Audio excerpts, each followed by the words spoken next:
Hello friends, today we will start with chapter number 1 of class 9th History, the French Revolution. Story एक climax से start हो रही है जिसमें कि 14 जुलाई 1789 में फ्रांस के बीच में एक र्यूमर सा फैल गया और र्यूमर ये था कि राजा ने अपनी ट्रूप्स को ऑर्डर दे दिए हैं कि वो लोग सिटी के बीच में जाए और लोगों को मार दे क्योंकि वो टैक्स के ख़िलाफ़ आवाज़ उठाना चाह रहे हैं। और इस र्यूमर के कारण से लोग गुस्सा हो गए और उस टाइम की काफ़ी फेमस या फिर राजा की ताकत मानी जाने वाली बेस्टाइल जेल जो थी उस पर उन्होंने अटैक कर दिया, वहाँ के गार्ड को मार दिया, जो प्रिजनर थे उनको छुड़वा दिया। तो ये सारी स्टोरी यानी ये क्लाइमेक्स तक पहुँचने से पहले की स्टोरी क्या थी, वहाँ पे स्टार्ट करते हैं। French society during the late 80th century. Late 80th century में फ्रेंच सोसाइटी कैसी थी? Year 1774 Louis 16 became king. 1774 में लुई 16 राजा बना, जिस टाइम पे वो सिर्फ 20 साल का था। उसकी मैरिज हुई प्रिंसेस मैरी एंटोरियो, जो कि प्रिंसेस कहाँ की थी? ऑस्ट्रिया की। जिस टाइम में वो राजा बना उस टाइम पे ट्रेजर जो था वो बिल्कुल खाली था। ट्रेजर के एम्प्टी होने के कई रीज़न थे, जिसमें सबसे पहला रीज़न तो शो किया गया है कि फ्रांस जो था वो यूएसए का सपोर्ट कर रहा था ताकि वो अपनी 13 कॉलोनीज जो वो ब्रिटेन से वापस ले सके। तो वॉर में काफ़ी पैसा लग रहा था और वो वॉर का पैसा फ्रांस लगा रहा था। Next, maintenance of palace. वहाँ का एक बहुत ही फेमस पैलेस था वर्साइल। उस वर्साइल की मेंटेनेंस को भी काफ़ी मनी लग रही थी। Due to this France had taken loan, और वॉर में पैसे लगाने के लिए अपने डेली एक्सपेंसेस के लिए फ्रांस ने क्या किया? लोन ले लिया 10% इंटरेस्ट के ऊपर।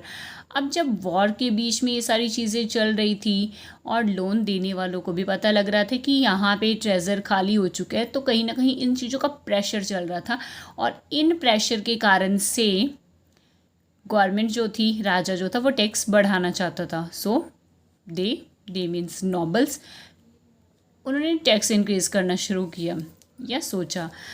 वहाँ की जो पब्लिक थी वो 3 पार्ट्स में डिवाइडेड थी, 3 स्टेट में डिवाइडेड थी। First state, second state and third state. First and second state दोनों को मिला के लगभग 10% ऑफ द पॉपुलेशन थी, जबकि अगर थर्ड स्टेट की बात की जाए तो वो 90% पॉपुलेशन थी, जिसमें कि पीजेंट्स, लेबर्स, क्राफ्ट पर्सन, ये सारे ही आ रहे थे। इन्हें कई तरह के टैक्सेस पे करने पड़ रहे थे। टिथ टैक्स पे करना पड़ रहा था चर्च को, और इवन उसके बाद में टाइल जो था वो इन्हें पे करना पड़ रहा था स्टेट गवर्नमेंट को। दैट मीन्स कि 1/10 of their income is going to church. The struggle to survive. अब इस तरह से इतना टैक्स पे करने के बाद में उन लोगों की लाइफ कैसे सर्वाइव हो रही थी? अगर वहाँ की पॉपुलेशन की बात की जाए तो काफ़ी रैपिड स्पीड के साथ ये पॉपुलेशन ग्रो अप हुई थी। 1715 में 2.3 करोड़ यानी 23 मिलियन जहाँ की पॉपुलेशन थी। 1789 में वहीं की population 2.8 crore, that means 28 millions बढ़ चुकी थी। अब पॉपुलेशन इंक्रीज़ हो रही है लेकिन प्रोडक्शन इंक्रीज़ नहीं हो रहा है। इसके कारण से ब्रेड के प्राइसेस बहुत ज़्यादा हो गए। ब्रेड के प्राइसेस ज़्यादा हो गए लेकिन लेबर्स की कंडीशन में कोई चेंज नहीं आया। दैट मीन्स उनकी इनकम, उनके वेजेस में कोई चेंजेस नहीं आ रहे थे, इसलिए उनके लिए ये कंडीशंस काफ़ी हार्ड थी, काफ़ी हार्श थी। वो इतने कैपेबल नहीं थे कि वो पेट भर के खाना खा सके पूरे दिन की मेहनत के बाद भी। इस तरह की कंडीशन में जो एजुकेटेड थे थर्ड स्टेट के, उन्होंने क्या किया? फाइट स्टार्ट की अपने लिए। उन्होंने डिमांड की कि कोई भी किसी भी पर्सन को बर्थ के अकॉर्डिंग राइट्स नहीं मिलने चाहिए, that means no birthright. और इस चीज़ का सपोर्ट करने के लिए 3 फिलोसफर्स भी उनके साथ में आए, और ये फिलोसफर्स थे। फर्स्ट वन था जॉन लॉक, जिन्होंने कि एक बुक लिखी थी 2 treatise of government. Second one is John Jacques Rousseau, इन्होंने बुक लिखी थी द सोशल कॉन्ट्रैक्ट, जिसमें कि इक्वालिटी के बारे में बात की गई थी। एंड थर्ड वन इज़ मोंटेस्को ने बुक लिखी थी द स्पिरिट ऑफ लॉज, जिसमें बात की गई थी कि पावर्स को कैसे डिवाइड किया जाए और पीपल इसके बारे में डिस्कस करें। The outbreak of the revolution कैसे हुआ, कैसे ये आउटब्रेक हुआ? To impose the tax, state general meeting called. तो सबसे पहले तो टैक्सेस को इंक्रीज़ करना ये नहीं कि सिर्फ राजा इकट्ठा हो गए या राजा ऑर्डर कर देता था कि हाँ टैक्स इंक्रीज़ हो गया। इसके लिए एक मीटिंग बुलाई जाती थी स्टेट जनरल्स की। अब ये मीटिंग बुलाई गई 5 मई 1789 में, अपॉइंट किया गया था। फर्स्ट स्टेट के 300 मेंबर्स, सेकेंड स्टेट के भी 300 मेंबर्स और थर्ड स्टेट के ही ओनली 600 मेंबर्स थे। ये आमने सामने फेस करके बैठे हुए थे, जबकि 600 जो मेंबर्स थे उन्हें साइड में खड़े किया गया था। Third state bring with them और demand of 14,000 pages. Third state अपने साथ में अपनी डिमांड्स लेके गया था और वे डिमांड्स 40,000 पेजेस में लिखी हुई थी। उन्होंने राजा को ये दी कि हाँ ये हमारी डिमांड है, ये फुलफ़िल होनी चाहिए। और एक चीज़ और इन्होंने डिमांड की कि एटलीस्ट यहाँ पे अगर ये दोनों 1-1 वोट का, उस टाइम में मतलब वोटिंग का सिस्टम ये था कि हर एक स्टेट के पास एक एक वोट होता था, तो इन दोनों को तो टैक्स पे करना नहीं पड़ रहा था, टैक्स तो सिर्फ और सिर्फ थर्ड स्टेट पे कर रहा था, तो इन दोनों को इस चीज़ से कोई फ़र्क नहीं था। तो ये दोनों उस चीज़ के फेवर में वोट डाल के इनके लिए टैक्स इंक्रीज़ कर देते। इसलिए उस 40,000 के बीच में एक तो चीज़ ये भी बोली गई कि 1 वोट इम्पोज करना चाहिए। Due to this third state demand 1 person 1 vote, इसलिए उन्होंने 1 पर्सन 1 वोट की डिमांड की, पर लुई 16 ने इसे रिफ्यूज़ कर दिया। तो उन्होंने गुस्से के मारे क्या किया, उन्होंने मीटिंग लेफ्ट कर दी, यानी वो मीटिंग से चले गए and went to indoor tennis court of Versailles. और वहीं के वर्साइल के इंडोर टेनिस कोर्ट जो था वहाँ पे वो लोग चले गए। And they declare themselves as national assembly who will control the power of king. और उन्होंने अपने आप को नेशनल असेंबली घोषित कर दिया, डिक्लेयर कर दिया, जो कि किंग की पावर को कंट्रोल कर रहा था। For help Mirabeau and Abbe Sieyes came to support them. उनकी हेल्प के लिए 2 नॉबल्स और आए, जिसमें एक था मीराबाऊ और दूसरा Abbe Sieyes. At that time due to winter production was very less and rate of bread increase. और उसी टाइम पीरियड के बीच में विंटर्स के कारण, बर्फ़ और ओले पड़ने के कारण से सारी की सारी प्रोडक्शन जो थी वो ख़राब हो चुकी थी और ब्रेड का प्राइस बहुत ही ज़्यादा इंक्रीज़ हो चुका था। सो 14 अगस्त 1789। अब ब्रेड की कमी के कारण से लोग वायलेट हो रहे थे, क्योंकि खाने के लिए उनके पास था नहीं, मनी वो उतनी पे कर नहीं सकते थे।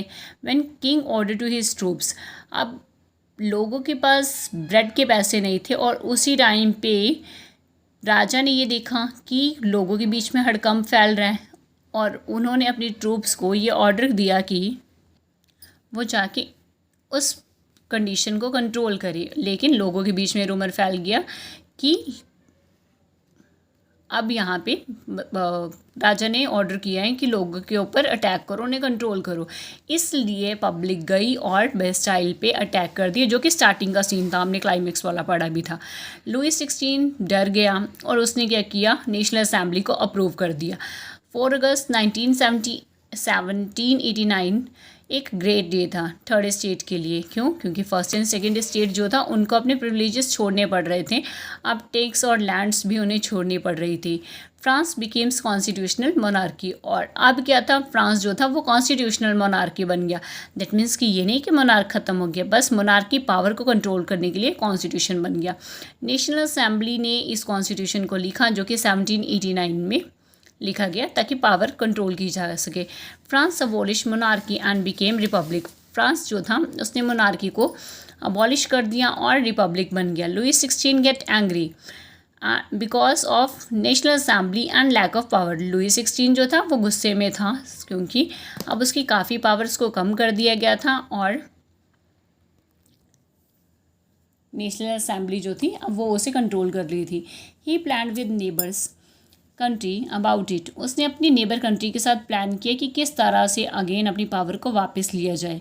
Even monarch of other countries, even दूसरी कंट्रीज़ के मोनार्क जो थे वो भी इस चीज़ को लेके डरे हुए थे कि अगर आज फ्रांस की जनता इस चीज़ को रिबेल कर रही है तो शायद कल हमारी जनता भी रिबेल कर सकती है। सो नेशनल असेंबली में 745 मेंबर्स जो थे उन्होंने डिक्लेयर कर दी क्या, वॉर। क्यों डिक्लेयर कर दी? क्योंकि उन्हें इस सिस्टम के बारे में पता लग गया कि हमारा राजा जो है वो पर्शिया के राजा और ऑस्ट्रिया के राजा, यानी अपने ससुर जी और अपने पड़ोसी के साथ में मिलके फिर से वैसे सिस्टम करना चाहते हैं। इसलिए नेशनल असेंबली ने अपने मेंबर्स के साथ में पर्शिया के खिलाफ वॉर डिक्लेयर कर दी। अब बहुत सारी पब्लिक ने भी उन्हें ज्वाइन किया, क्योंकि आर्मी तो उनके पास थी नहीं, तो कहा गया कि हाँ सारे आओ और ज्वाइन करो।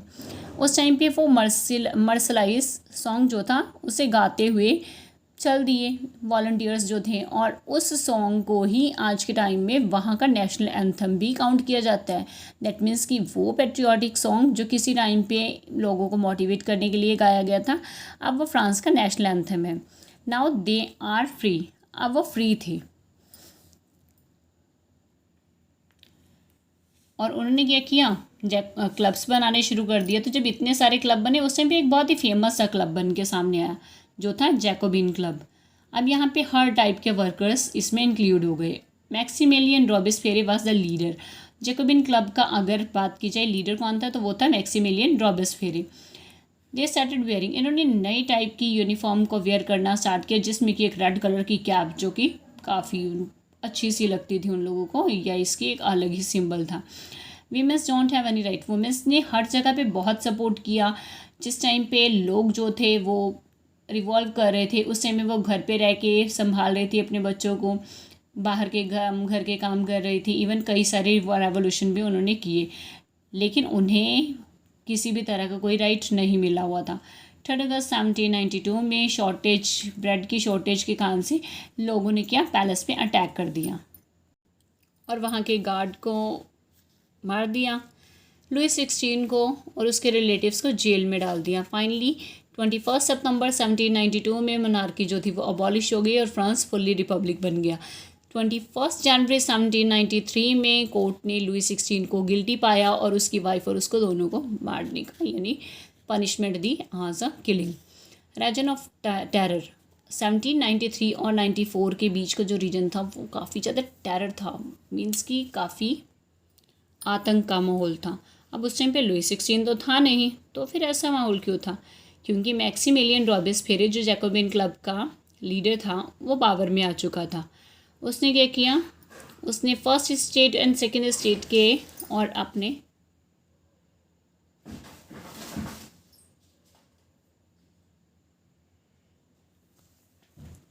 उन्होंने फर्स्ट एंड सेकेंड स्टेट के और अपने ऑपोजिशन के इवन कुछ अपने ही पार्टी के लीडर्स को भी जेल में डाल दिया और उन्हें गुलिटिन कर दिया। गुलिटिन क्या था? गुलिटिन एक इस टाइप की डिवाइस थी जिसमें 2 पिलर्स के बीच में एक ब्लेड सा लगा होता था और वहाँ पे जो भी गिल्टी पाया जाता था अकॉर्डिंग टू मैक्सिमिलियन रॉबेस्पियर उसका सिर रख के उसे काट दिया जाता था।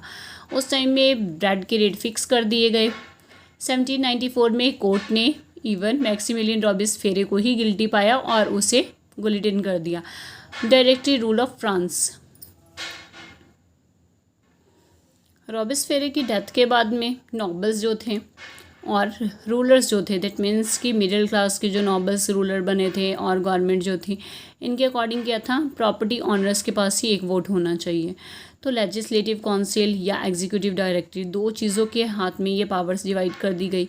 एग्जीक्यूटिव डायरेक्टरी में 5 मेंबर्स थे, लेकिन हमेशा ही इनके बीच में क्लैशेस ही होते रहते थे कि कौन कैसे काम करेगा। और उस टाइम पे नेपोलियन बोनापार्ट जो था वो पावर में आया और उस काफ़ी फेमस एक वॉर भी हुई थी, वाटरलू की वॉर, जो कि 18 जून 1815 में हुई थी।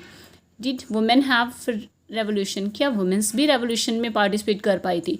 बहुत सारे क्लब वुमेंस के लिए भी बने थे, जिसमें से एक काफ़ी फेमस था, the society of revolutionaries and Republic workers. Main goal इनका ये था कि इन्हें इक्वल राइट्स मिल सके, क्योंकि उनके पास वोट का राइट भी नहीं था। बट फाइनली हमारी कंट्री के फ्रीडम मिलने से पहले 1946 में वुमेंस जो थी फ्रांस की, उन्हें वोट का राइट मिल चुका था। तो होपफुली मैंने 13 to 14 मिनट्स में इतने लॉन्ग चैप्टर को कवर करने की कोशिश की है, एंड स्पेशली द जो लॉन्ग टॉपिक्स थे इनके उन्हें कवर करने की कोशिश की है। तो होपफुली आपको समझ आया होगा। Thank you.